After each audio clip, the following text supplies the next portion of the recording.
All right, I'll go ahead and introduce myself. You're Um, not ready yet, Janice. I'm gonna do it.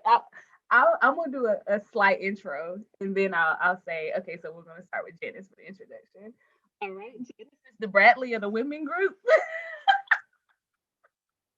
I don't want no scrub. A scrub is a guy that can't get no love from me.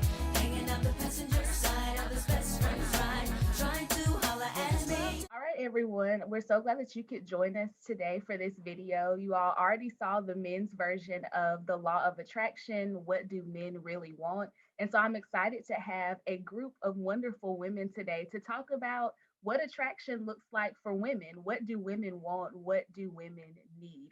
We have a variety of personalities and people of differing marital statuses. And so I'm excited to get into this video today. And hopefully, you all will listen and learn a lot from these ladies today. So we'll start with some introductions. We'll get started with Janice if you want to go ahead. Hello, my name is Janice Trotter. I'm not married, but I did just celebrate my 1 year dating anniversary with my boyfriend yesterday. So I am excited about that. All right, well, congratulations. I did see that on the Book of Faces. Hi everyone, my name is Nora Richmond. I am not married either, and I'm not currently looking for a relationship. My name is Jessica Watkins, and I have been married for 5 years. My name is Angelica Richardson, and I'm currently single and I'm open to a relationship as long as it doesn't distract me from my studies. Okay, and what are you studying, Jelly, so the people know?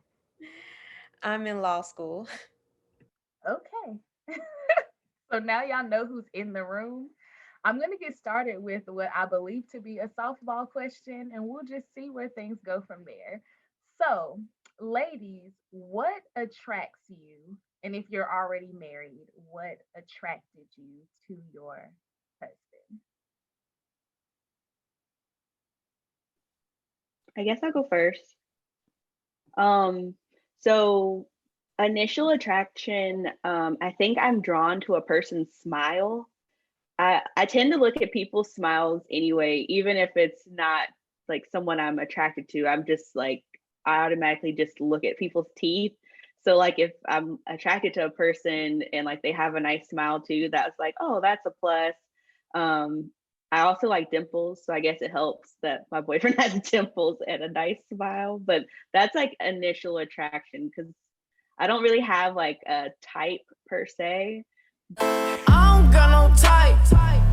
Nah. But I think if they don't really have a nice smile, I'm kind of like not really attracted, but that sounds really bad. But I think that's It probably does not my sound bad. I think that's my most shallow thing. I'm like, oh, please have a nice smile at least. Yeah, Janice, I'm with you on the nice smile. You cannot have jacked up teeth, and it just doesn't work for me. I think in addition to that, I think the conversation that we have is also attractive. Like, if you cannot hold an intellectual conversation and all you can talk to me is about everything that's going on in pop culture, we cannot have a relationship. Mm. So I the can smile. definitely agree with Janice. I really like a nice smile. And I think also when someone is smiling, that gives off their aura. And so if they have a really warm personality, I can see that in their smile, and also given the types of conversations that we can have. I have friends that they have we have really great conversations, but it's not always intellectually based. And so I think sometimes, at least with me being in law school, sometimes people may think, oh, she wants to be a nerd all the time, which is not the case. And so if we could really talk about, like Nora said, pop culture, politics, what's going on in the news, how's your family? Those are some of the things that initially attracts me, is basically like how someone carries on a conversation and how they carry themselves and how they smile. So I agree too with the smile. I met my husband on Facebook. So that was really the only way, you know, friend request, you know, you see the profile picture. Um, Also, I met him when I was a senior in high school and he was a freshman in college. So I feel like the conversation, the flirty comments, what really stood out was that they were like tasteful. It wasn't like, you know, what's up, baby? You know, it was like, you know, hello, miss, you know, how are you? You know, so it just, like you guys said, just being able to talk, even as young as we were, just that's really what stood out to me the most. Yeah. I think that's so good. I'm gonna stay right there for a second about the conversation and how the man might approach. How would y'all like what is most effective when approaching y'all? So like Jessica talked about the Ayo baby versus hello miss, how are you doing? So which one do y'all prefer? Definitely not the hey yo baby. Yeah, no, not at all. I will quickly ignore you and block you if you approach me that way. Yeah, I think that's pretty consistent across the board. So I just wanted to point out that little nugget that the hello miss or hi, how are you doing will get you a lot further than the ayo baby or three letters instead of like if you say H, the letter R and the letter U, you couldn't type out how are you? Or the WYD. What like why do you need to know? Why do you need to know? I'm just saying that is I can't even say it's neither here nor there because it's actually everywhere. Please stop. Please stop sliding the DMs with three letters. It's just not, at least not for these type of women. And we are high caliber women around here. All right. Okay. I just wanted to say that. So something that nobody mentioned, and this was something that the guys talked about a little bit or wanted us to talk about, is height. Okay. How important is height when it comes to attraction? I missed that one, but that was very important on my list was height. I need you to be taller than me, even when I feel like I'm tall for a girl. I'm 5'7". So when I put on heels, you know, I'm about like 5'8", 5'9". So my husband is 6'1". So that was I missed that part too. But of course, I feel like I couldn't really like tell that in the Facebook profile, but it ended up working out. So if you would have met him and he was like 5'7", were you gonna backpedal out the door? I mean, I would have just tried to wear just flats. Okay. I would have gave him a chance. I'd say for me, height is somewhat important, but it's not a deal breaker. So I'm 5'4". My parents say I'm 5'3". I don't know what they're talking about. The doctor says I'm 5'4", so we going with that. So if a guy is like 5'6", 5'7", I mean, if he's taller than me, that's fine. But now, would I prefer somebody who's like 6 foot?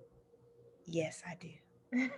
But it's not that, ooh, he's 6 foot, so ooh, let me go talk to him. It's not like that. Again, like we talked about earlier, it's about that balance and figuring out it's more than just the height. It's like a culmination of things.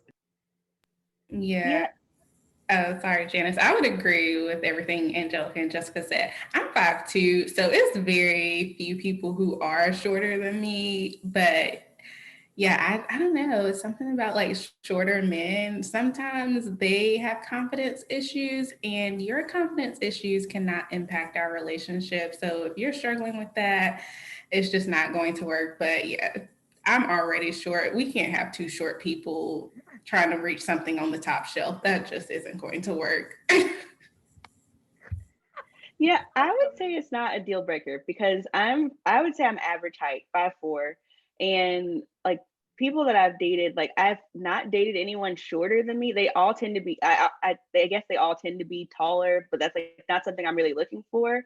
But if I have dated someone who is my height, and even with like my height with heels, and that wasn't an issue for me. So, but I can see how men might feel a little some type of way with when it comes to confidence if you're always kind of towering over them, but it's not a deal breaker for me.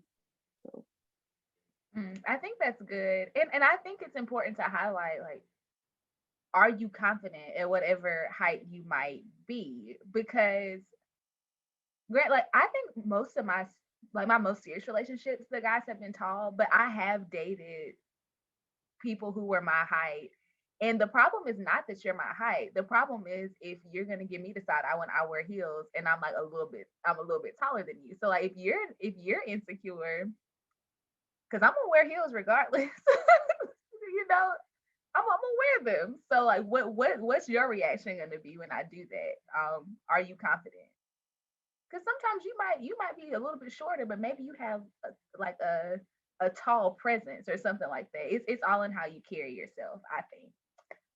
So a couple of people did talk about height not being a deal breaker. So I am interested to know what some or all of you all's deal breakers are.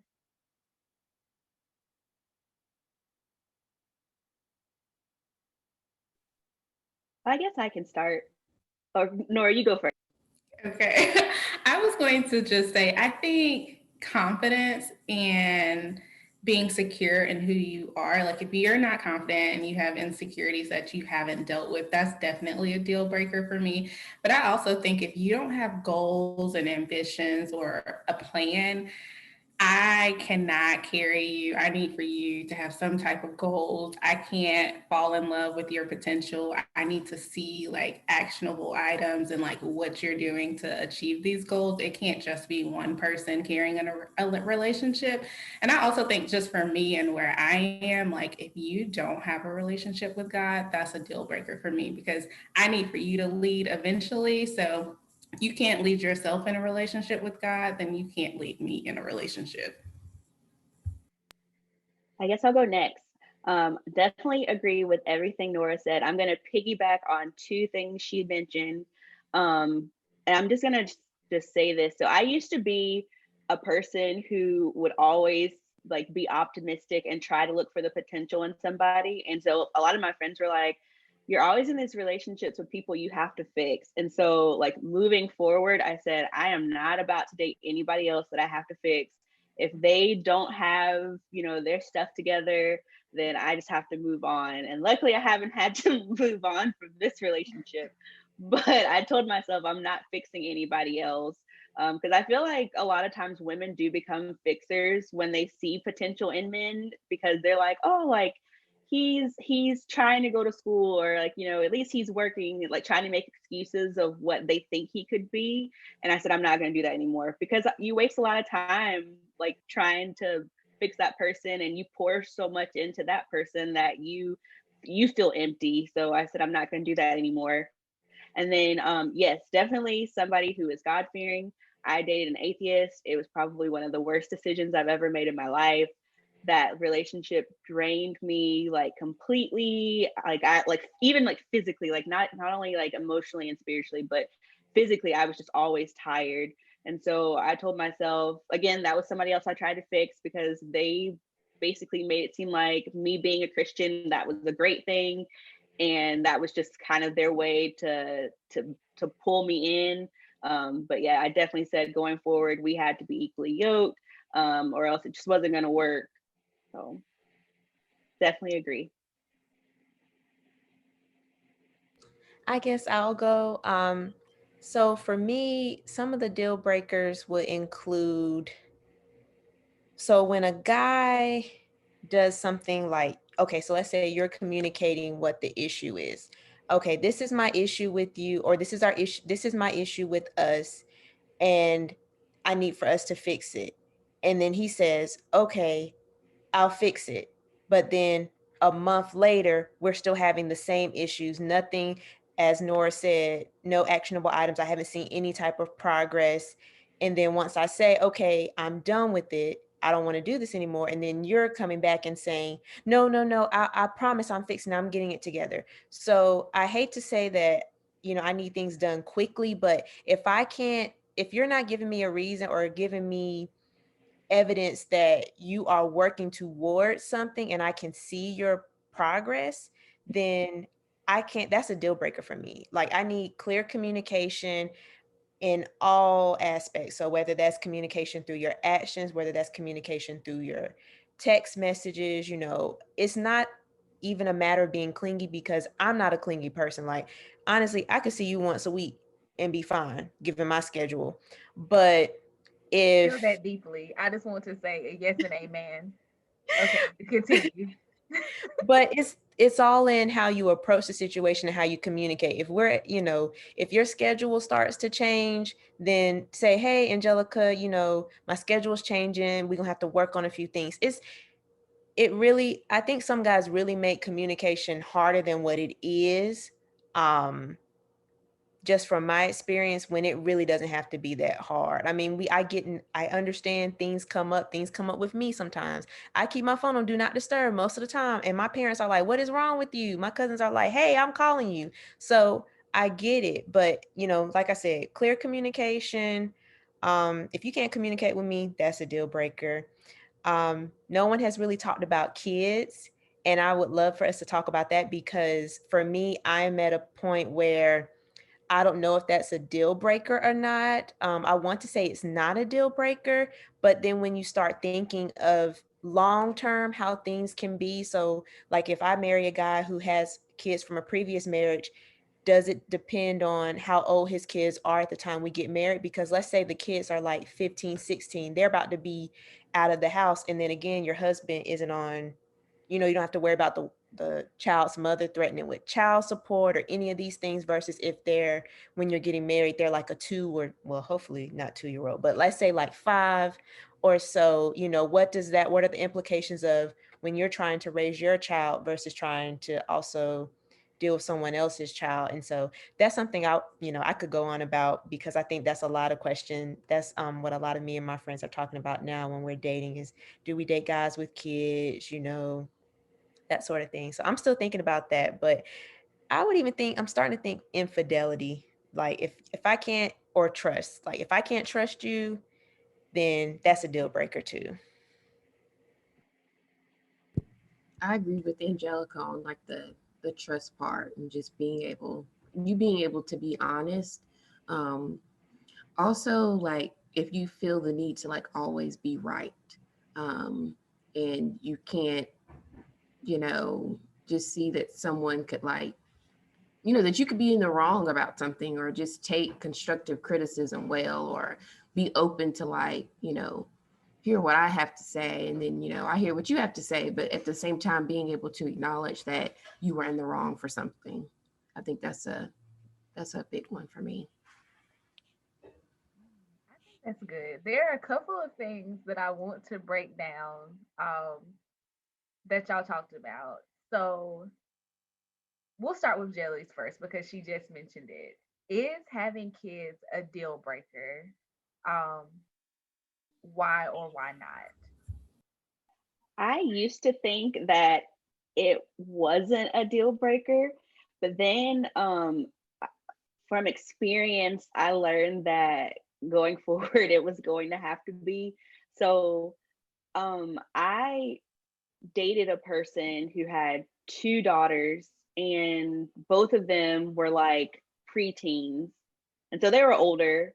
And like before we even like decided to date, like the topic came up about his daughters because the mother has the girls most of the time, but he's like still a big part of their lives.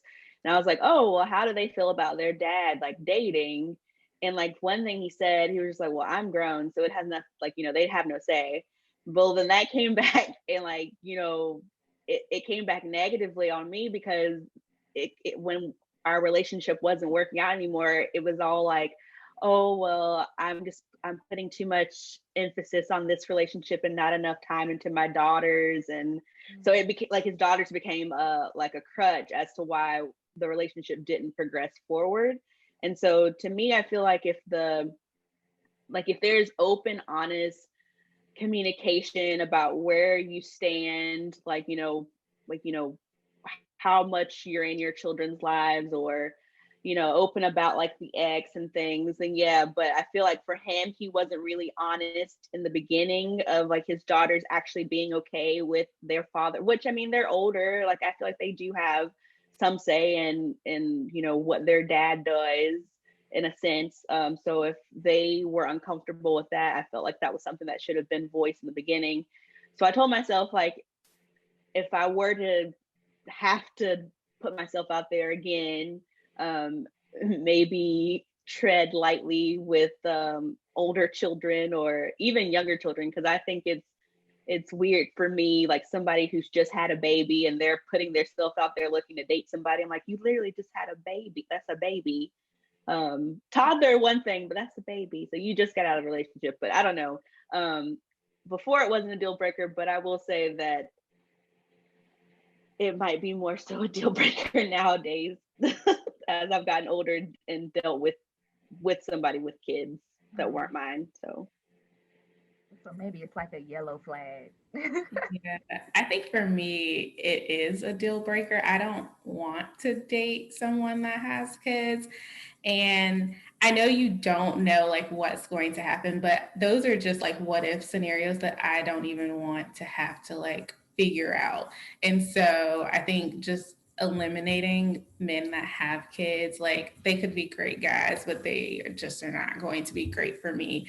I don't want to have to like have conversations about like how much time you're spending with your kids, or there could be issues with the relationship that you have with your child's mother. And I think that's also something like that experience of having a child is something that I want to share for the first time with my husband. And I want that to be a shared experience. So if you have kids, then yeah, we're having our first child together, but you already have kids. So that's a deal breaker for me. And I can say personally from dating guys with kids,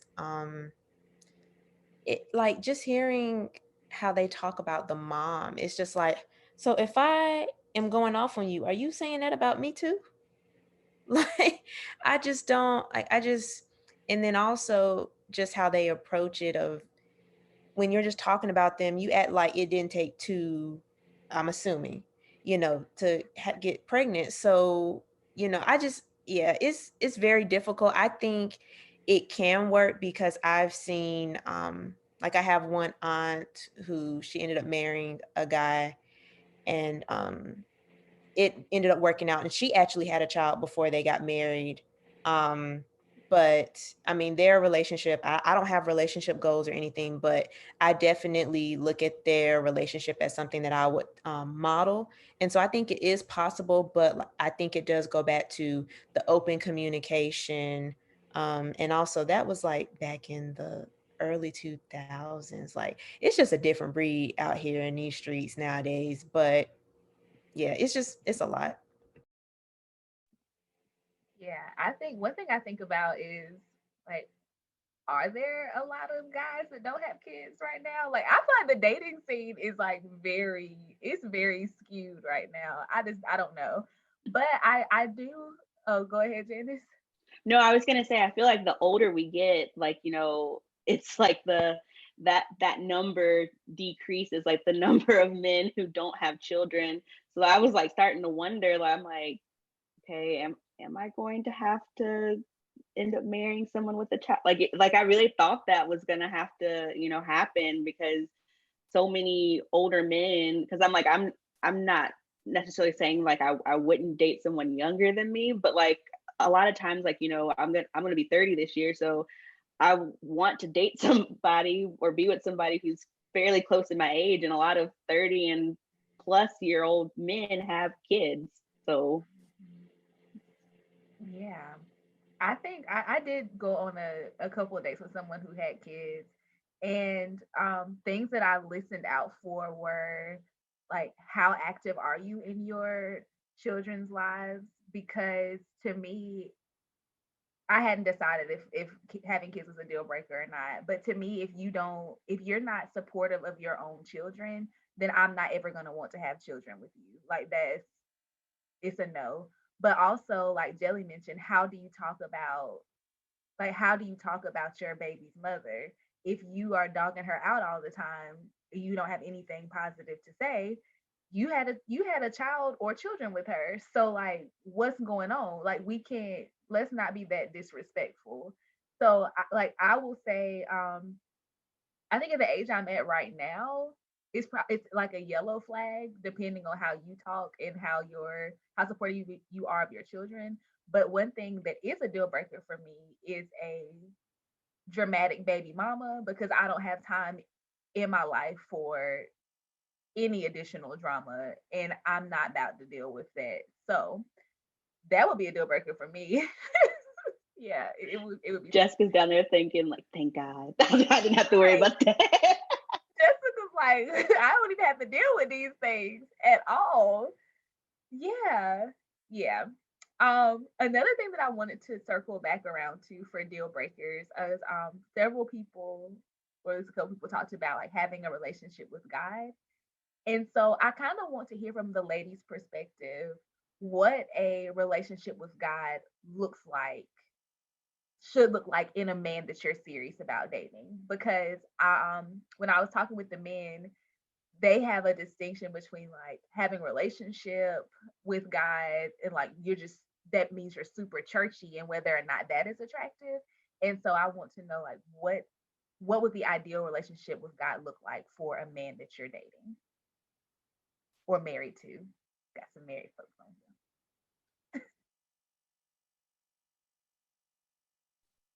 Um, I can start. I'll watch the yellow box. So if it lights up around somebody else, I'm like, oh, go ahead. Well, no, I just think that, I mean, going to church with your significant other is nice, but I feel like having a relationship with God doesn't mean you only see that side of them when you're in church. I think, to me, it's attractive. Like I'll use Salvador as an example. Like, he's comfortable praying, and a lot of times when we're like, praying, about to pray over our food, or just say like a prayer in general, he's like, "Do you want me to pray?" And that, I'm not used to that, because I've dated people who I always had to pray, or like they didn't even stop to pray before we ate. Like, they just saw me and they're like, "Oh, that's nice that you do that." So the fact that he's like, somebody that's willing to pray for me and pray over me, or like I know that he's praying for me even when I'm not in the room, like that to me is attractive. And also it's just like he he walks like a person that is God fearing. Like, it's like it's totally different. Like, his presence is different than somebody I've dated that I guess wasn't really into the church, or wouldn't really consider themselves a religious, spiritual person. So it's almost as if like it's a different person. Like, it's hard to explain. Maybe somebody else can explain it. It's like a feeling. I don't know. I can't describe it, but I will say that I am happy to have somebody who's willing to pray for me, pray with me, and not be ashamed. um you know Yeah, I would echo what Janice said. I think it's not, for me, it's not just about you going to church on Sunday. It's not about like, oh, I listened to this random sermon one time during the week. Like, what are your actions saying? Like, how are you living? Are you praying? Are you fasting? Are you meditating? Are you serving in your church? Are you giving back? Can you pray with me and for me and over me or our situation and for yourself first? So I really think it's, for me, the actions and not just, oh, I attend church, but you don't the other 6 days throughout the week, or even after you leave that service or turn it off, your actions are completely different. Like, what is your relationship with God? Not what service did you watch today, or do you even remember what the sermon topic was? What were your takeaways? Like, are you getting in that, or are you just like checking the box and then you're like, oh, I'm going to go watch the game, and complaining about a 2-hour church service, but you can spend 4 hours watching a football or a basketball game? Like, where are your priorities? can I also say just one more thing? Also, like, so with Grace, we're like very involved. Like, even like not on Sunday, we're like, we have Christian Ed, we have rehearsals. Like when I am singing, we have choir rehearsals and those sorts of things. So it's like we're always on the go. Not as much with COVID, but when, you know, pre-COVID, we were always doing something. And I will say, um like exes I had, I feel like they wouldn't be as understanding of, like, you know, me being somebody that's like, you know, I have to do this, this, and this for church.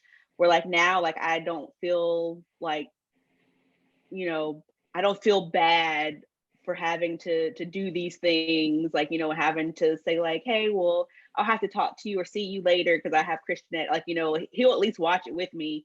Or it's like, you know, I have to go to choir practice. Like, oh, okay, that's fine. Like, you know, I don't feel like I'm taking away time from him because I'm having to do something that I feel led to do, you know, for my church, like in terms of serving. So I don't feel bad about serving. I agree with like everything y'all have said. I just wanted to add that I think there's like a difference, like when someone is like, we're talking about guys being God fearing, and just, you know, looking for like approval or the standard through God, not through man. So what are you like seeing other men do? Like just, and I'll say, like, we use Brandon as an example, you know, he's looking to God for his standard of how to, you know, raise his children, you know, tend to his family, provide for his family. So I think that's a really big difference when a guy is being led by man, or just like looking at what he's seeing instead of like, you know, choosing to seek God first and looking at God's word and seeing what you're supposed to be doing as a head of the household. Like I said, I do agree with everyone saying just how being churchy and having a relationship with God is two different things. And then I think that it's really important just to, like Jenna said, have someone to like pray for you. Like even when, you know, you can't pray for yourself, or when, you know, they see you going through something or down, and just knowing that's just comforting, knowing that someone's out there, like, you know, interested in your, you know, your well-being. But yeah, I agree with that all. Yes, I agree with what everyone has said, and especially about, you know, people's actions. And so, you know, if I'm going to church and you're not going with me, you know, that's a problem, because how are we going to operate as one unit when we're not even going to church? We're not getting filled up and watching each other, you know, being there for that intimate kind of act. Because, you know, when you're like going to church, I can remember going to church with my mom, and just how it's just one of those things where it just gives you life. At least for me, I miss going to the sanctuary. But I just think if you're supposed to share your life with someone, why wouldn't you share that experience of going to church? And like, I've dated guys where they have the tattoo of the praying hands on them, but it's like, when was the last time you prayed, sir? um or like, or not even that, but just praying when you need something. And I've been guilty of that, like where sometimes it's like, oh, I got this exam, I need to pray.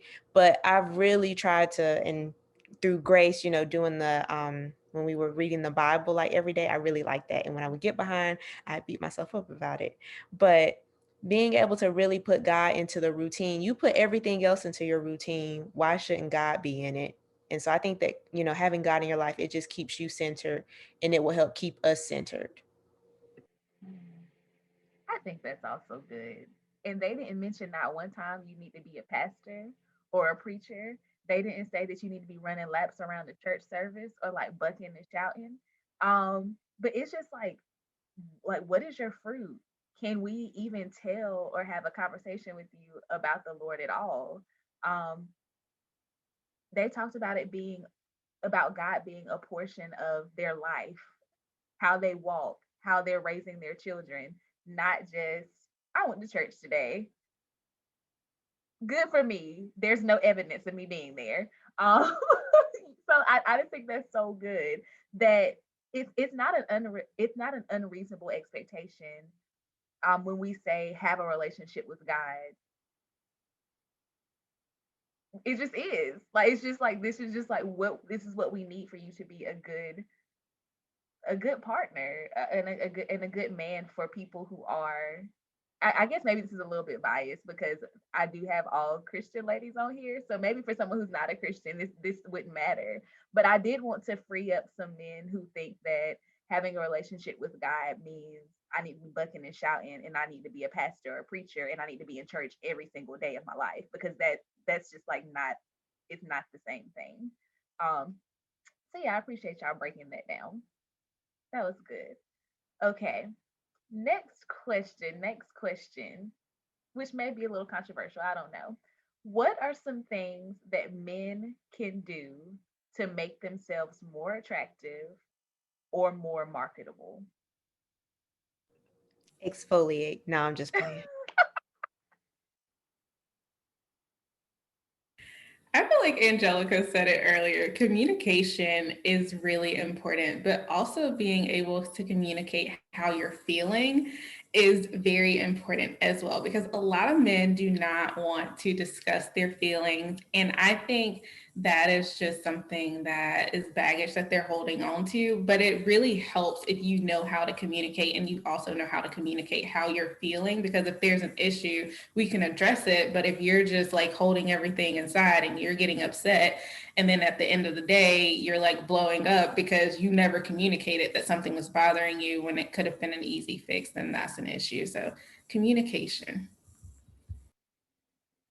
Yes, open and honest communication. And to me, I think it's great when a man can put themselves out there and tell you what they really want. Like how else do we know if you don't say anything? I feel like us as women, like we're very open about our needs and our wants and things. And so I feel like if more men were like that, then there wouldn't be as many single men and women out there, um like just like Nora was saying, communication is very important. Like I think it's men feel like they're not manly by sharing feelings and things like that. But that to me, like that makes you more of a man. Like that transparency and you wanting to be vulnerable and share that with me. Like I'm pretty sure other women feel the exact way. It's not just all of us that are thinking that. So if more men were open about their feelings and things, I feel like they wouldn't be as single. I don't know. That's just my opinion. I would say just a willingness to compromise or be understanding, and then also to apologize. I think a lot of guys, at least from my experience, they don't know when to apologize, or they don't know how to say, well, I'm sorry, or I didn't think about it from that perspective. So having that open mindset. And I think, if again, it goes back to communication, going back to how you were taught, how you were raised. And so I think, if we're thinking about what's at the center, if we really have the Bible and the Lord at the center, then we can really kind of see how that permeates other areas of our development in terms of relationships. And I think that kind of goes back to what Jessica was saying about like what she was looking for is someone who could see someone else's point of view, because it can be hard to have a back and forth conversation with somebody if you know that I'm talking to you, but you're not hearing anything that I'm saying, or there's nothing that I can ever say to be right. So I think that it sounds like consistently communication, learning how to communicate is ideal. I do want to ask y'all though, like, do y'all think that the way some women are, or even how we are ourselves as ladies, can hinder a guy from wanting to be vulnerable or wanting to communicate with us in certain ways?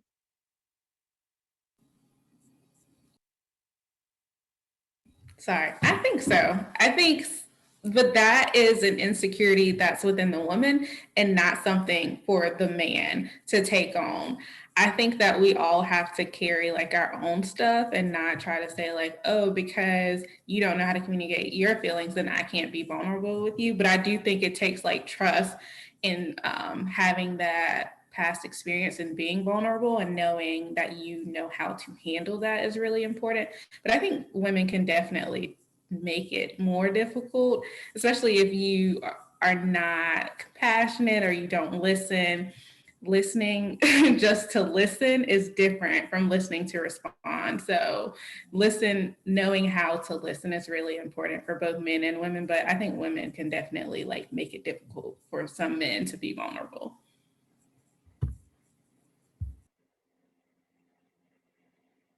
Yeah, I was thinking about and some things I've gotten better with age, like with age. But back in my day, I was like can't even blame some people I've dated in the past for like not wanting to open up to me because I would just be like, I will be a verbal assassin. Like you can't trust me with whatever you're about to say because I'm gonna cut you down. But like with age, you learn how to listen to actually listen. Um, to be more empathetic and more compassionate. Because I do think that at the end of the day, men want to they do want to communicate and they do want to be vulnerable with you, but as a woman, you have to create that safe space for them. Um, yeah, and that some and they might have gotten hurt in the past. I might have been one of those people in the past that ended up doing the hurting. But but we have to learn as ladies how to create a better environment so that men do feel comfortable confiding in us. Yeah, and I'll add on to that, speaking from personal experience, like I think for the times that I have been or when I haven't really made it conducive for there to be an environment where a guy feels comfortable telling me stuff, I can go back to within that relationship of why I'm at that point. More likely, I'm at that point because you're not pulling your part or you've engaged in infidelity. So I'm like that. So I think it all goes back to you got to understand, the causes versus the symptoms, and then just knowing when to back away. And then once you back away from that relationship, going into the next one, realizing, okay, this is a new person. Let me start off out the gate. Like I'm going to be, reserved, be calm until they give me a reason to be provoked. Huh? I ain't no killer, but don't push me.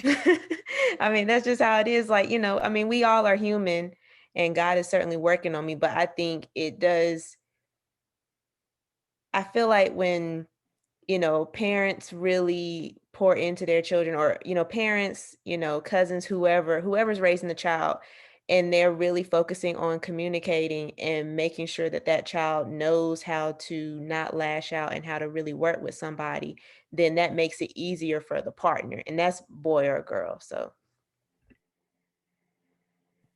I'll add something to like what they can do to make them more attractive. I think like initiative and like taking the lead. That's it. That's it. Woo!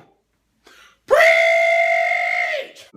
I know my love language personally is like acts of service. So just being able to, I don't know, like we said, it have confidence enough in yourself to be able to take care of something, because that gives me a peace of mind. Or another thing I'll add is just like listening to my likes. And, if I say I like a chocolate bar, pay attention to my likes and, give me those things. You're just paying attention. I guess I should have said that. Paying attention and like I said, just being able to have confidence enough, to take the lead because you don't know if I'm gonna like something until you just jump out there and yeah. I like that. Too. Initiative. Okay, initiative. Okay, I'm I, gonna title I Word got of the kids. I need initiative. I need initiative. But you mentioned initiative, but also paying attention. When Mm-hmm. I tell you, if you if I say that I like something and then a couple of weeks down the road, you bring me that something I said I like, what? That Brownie gets you points. like all of the points, all of them. All and just from listening. If you have a bad memory, write it down on your phone. Put it in a note. Put it in a note. I'm telling you, to make it seem like you are listening will like literally be the most attractive thing in the world. Okay. Like those just because moments, because you've listened, like those, like it doesn't have to be something extravagant. Like you don't have to get me no diamond necklace, no diamond ring. If you know I like the regular Doritos and we stop and get gas and you bring out a bag of Doritos for me, like that's like, oh, you remembered I like Doritos. Like that's it's the little things. It really is. It really is the little things. At least for ladies like us, because I feel like they might be like, no, it's some real bougie women out here who ain't trying to have that bag of Doritos, Janice. They don't want that. The balance, like, yes, bring me the bag of Doritos. Like, yes, I like nice things too, but I appreciate the small things. Don't like miss out on the big things, but it's the small things that you're going to remember, not just like, oh, you bought me this diamond necklace or this diamond ring. Like, it's the small things that get up to that point. Mhm. And I also liked, so talking about initiative, and I think that kind of goes back to Nora's point about like you need to have some type of vision and some type of plan and some actionable items. Because that I mean this is like really important for you to be able to say this is where I would like to go, and these are some of the steps that I have taken or am in progress of taking to get to that point. So I think that if you plan to date at least a certain type of woman, then you have to have some type of vision, or else we have no idea if we can even like get behind what you say you want to do. Like if you don't have any type of vision, then I'm gonna that's just that's just not good. So like initiative, vision, paying attention, communication, those are all very important skills, and those are good skills for you to have as a leader, and I believe that a man is supposed to be a leader. Okay, a man is supposed to be a leader. And I would say that those skills are even necessary just to have an effective partnership. Like some people, some men aren't meant to be leaders or meant to be somewhat the alpha male, but some people can just really be great partners. Like they may not like to be at the forefront, because I don't like to be at the forefront, but always end up getting pushed to the forefront. Um, but I really just think all those characteristics we listed, I mean, that's how you get, you keep a good job. That's how you get employee of the month. You get all these perks. So yeah, just do the right thing. I'll be right back because I really have to pee. So we're gonna do a little interlude.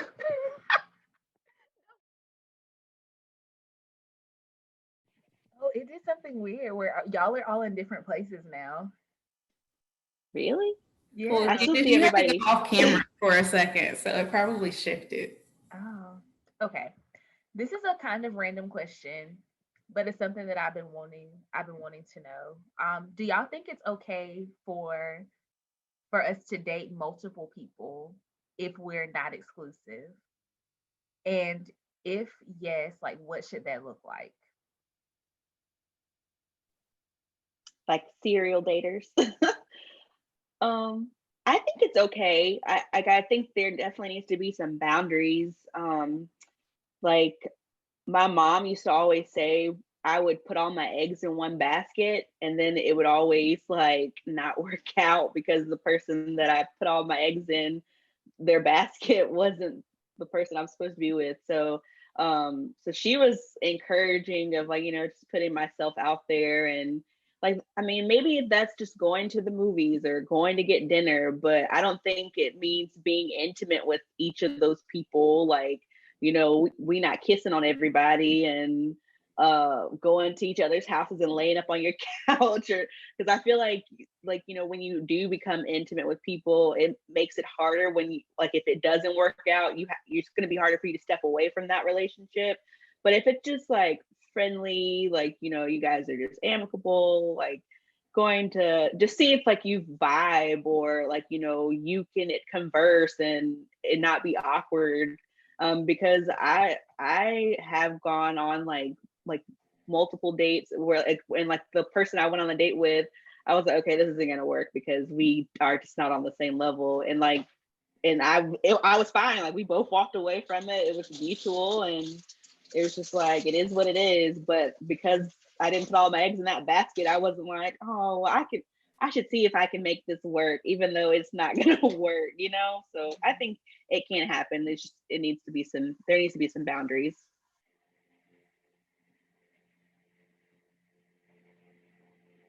I certainly agree with that because I have a fear of like STDs and cold sores and all of that.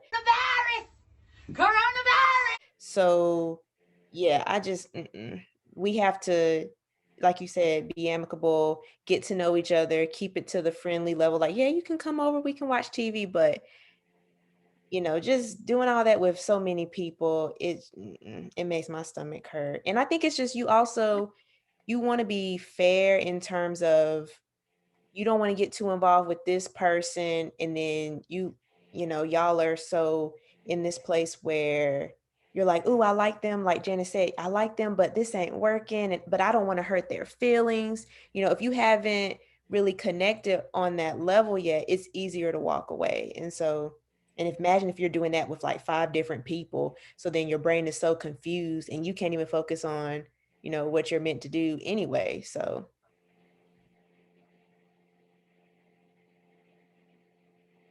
Yeah, I kind of struggle with that question because I can see both sides. I think for me, I probably wouldn't date multiple people at the same time just because, like Angelica kind of touched on it at the end. If you're talking to multiple people, then it's hard to like figure out, like, okay, is this a person that I want to continue moving forward with? Because then you could start getting things confused unless you take Erica's suggestion and start taking notes, but then you're like comparing notes. And I think it's just easier to stay focused on one thing, figure out if that's going to work, and then move on to the next.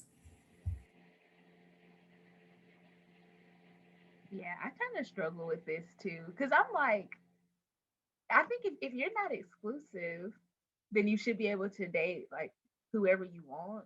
Um, but I also can imagine like maybe getting emotionally confused if you don't have good boundaries in place.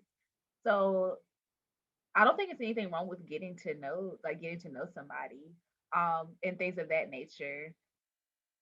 But I just don't. I guess sometimes I get confused with today's terminology of like when do we consider this to be dating? Because like nowadays you got this talking phase, and then you got this we dating phase, and then you got this I don't know what's going on right now phase. I just like don't even know. So maybe I think it's okay for you to talk to multiple people I and think it's maybe go. easier. Oh, You go said what? ahead. Sorry. No, I think it's probably easier, like if people are using like a online dating platform to maybe balance like multiple people, because you're like, oh, I could just go back to this person's profile and I'm like, okay, this is so and so. Like maybe like you kind of have this Rolodex or whatever, if you will. Like Not the if you're on a Rolodex. date, if you're on a dating site, like I can see maybe, but even then, like I've done online dating and even that's hard to balance. But boundaries, I think that's what's going to help you at the end of the day, if you have to be one of those people to be a serial dater. Is it serial dating though? I wish I could have asked the guys this question because I think that guys have a much they don't have as hard of a time going on multiple dates. Like they just like don't really care. But women, on the other hand, we're like, oh, should I be doing this? Like, should I be going multiple dates? Because part of me is like, how do you know what you really like if you don't like date multiple people?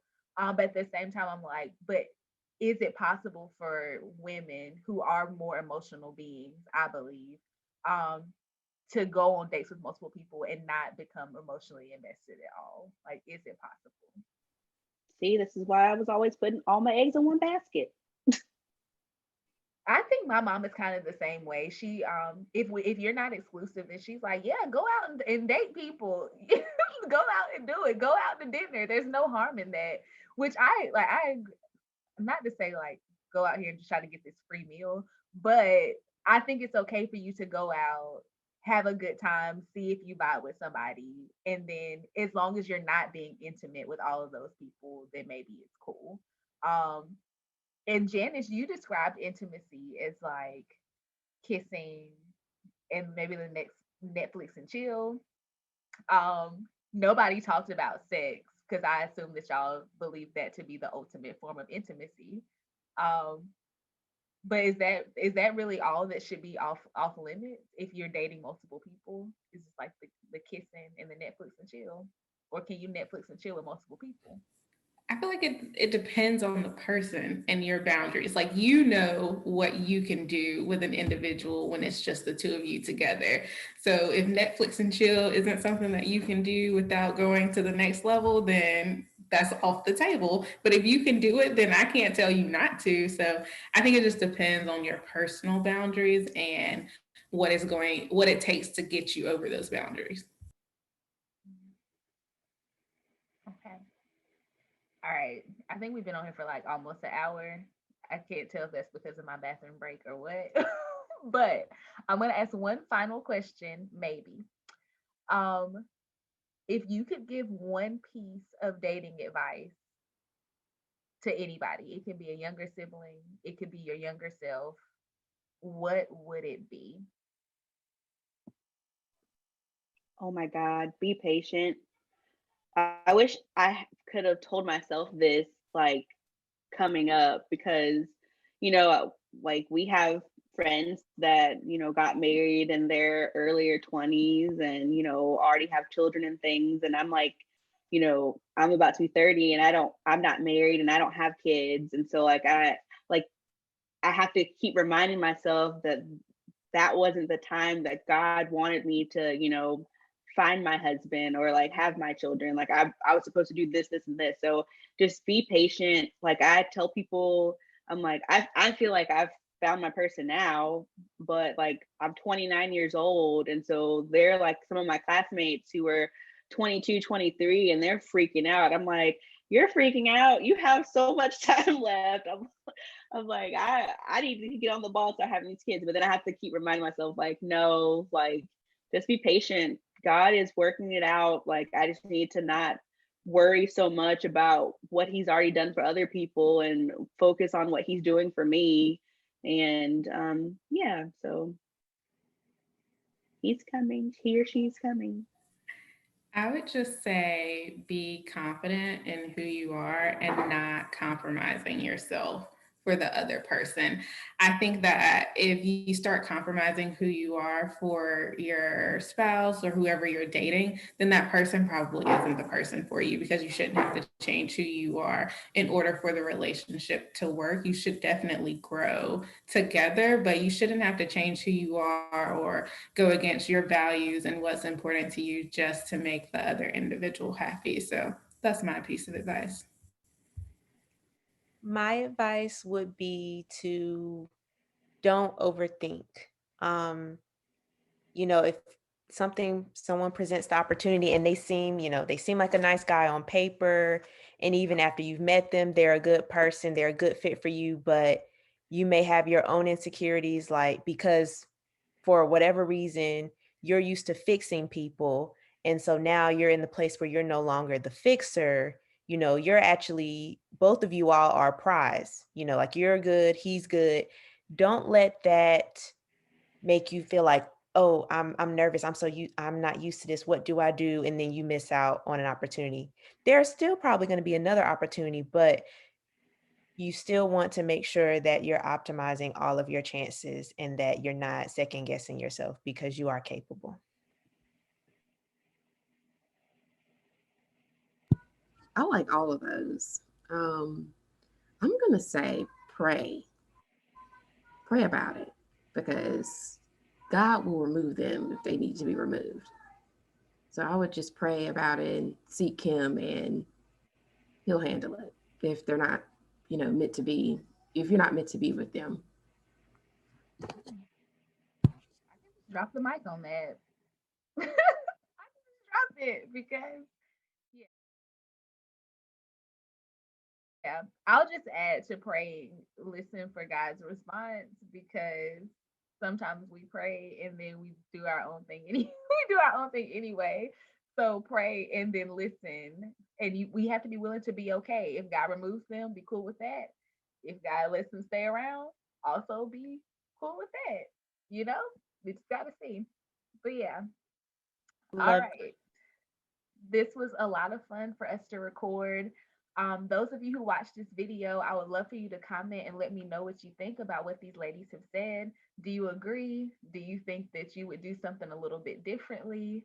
Let us know, and we hope that you have a wonderful week. And I'll see you next time for a little TLC. All right, bye bye.